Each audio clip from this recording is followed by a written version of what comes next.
Hello everyone, সকলে কেমন আছো? আমরা ভীষণ ভালো আছি।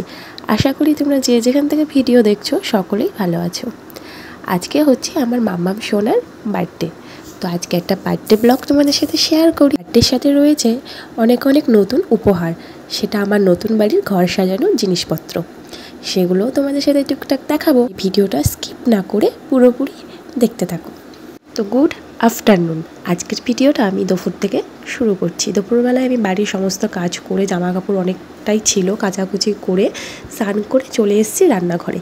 আর মাম্মামকে ঘুম পাড়িয়ে রেখে এসেছি, যেহেতু মাম্মামের বার্থডে আজ অনেক রান্নাবান্না আছে। তো তোমাদের দাদাভাই নিয়ে এসেছিলো কাতলা মাছ এবং পাবদা মাছ। দুটো মাছই মাম্মাম ভীষণ পছন্দ করে। তো চলো, এখন আমি এই যে ফ্রাইড রাইস করবো বলে সমস্ত কিছু উপকরণ রেডি করে নিয়েছি। আর ইলিশ মাছের মুড়োটা ভাজছি আর কি, ওটা দিয়ে লাউয়ের তরকারি হবে। আর এই যে মাম্মামের সোনার জিনিসগুলো বের করেছি, এগুলো মাম্মামকে পরাবো। মাম্মাম সোনা ঘুম থেকে উঠে পড়েছে এবং ওকে আমি সাজিয়ে দিয়েছি। তারপর রান্নাবান্না কমপ্লিট করার পরপরই মাম্মামের পাপা স্কুল থেকে বাড়ি চলে এসেছিলো এবং সমস্ত আয়োজন মাম্মামের সামনে খুব সুন্দরভাবে সাজিয়ে দিয়েছি। তারপর মাম্মামের পাপা মাম্মামকে আশীর্বাদ করছে।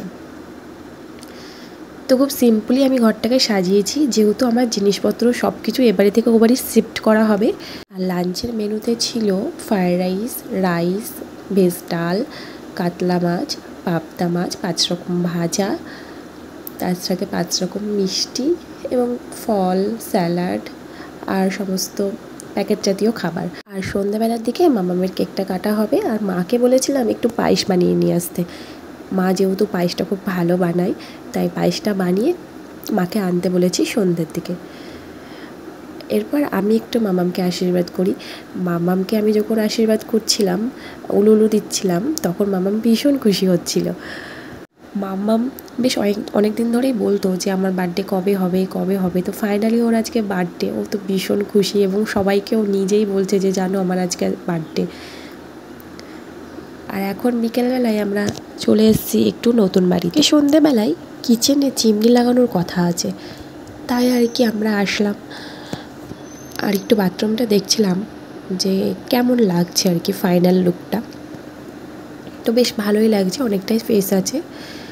এই যে আমার চিমনি চলে এসছে। ঠাকুরের মন্দিরটা না আমার অনেকটা শখের বলতে পারো। আর এখন যে চিমনিটা এসছে এটা হিন্দায়ারের,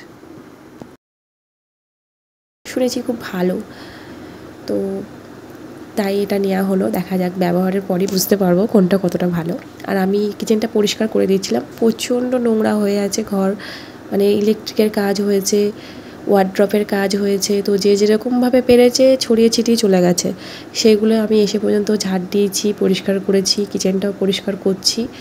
তারপর চিমনিটা লাগানোর জন্য পয়েন্ট করছে। তো ফাইনালি চিমনিটা লাগানো হয়ে গেছে। তো কেমন লাগছে জানিও। আর তোমাদের দাদাভাই একটু শিখে নিচ্ছিলো এর অন অফ কীভাবে করতে হবে, তো সেইগুলোই শিখছিল।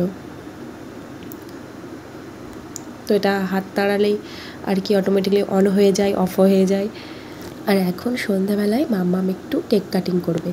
তার সাথে রয়েছে মাম্মামের অনেক ছোট্ট ছোট্ট ফ্রেন্ড। মাম্মাম সোনা খুব খুশি।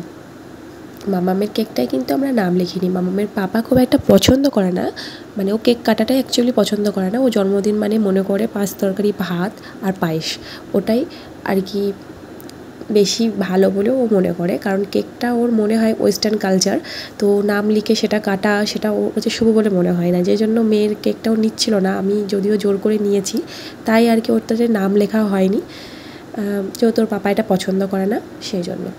তো কেক কেটে মাম্মামকে খাইয়ে দিলাম। এবার আমি আস্তে আস্তে কেকটা পিস করে সবাইকে একটু একটু করে দেবো। মাম্মামের বার্থডে ব্লগটা কেমন লাগলো সবাই জানাবে। আর এখন মাম্মামের বন্ধুরাও তো একটু কেক খাবে আর একটু পায়েস দেওয়া হবে। তো সকলে ভালো থেকো, সুস্থ থেকো, টাটা।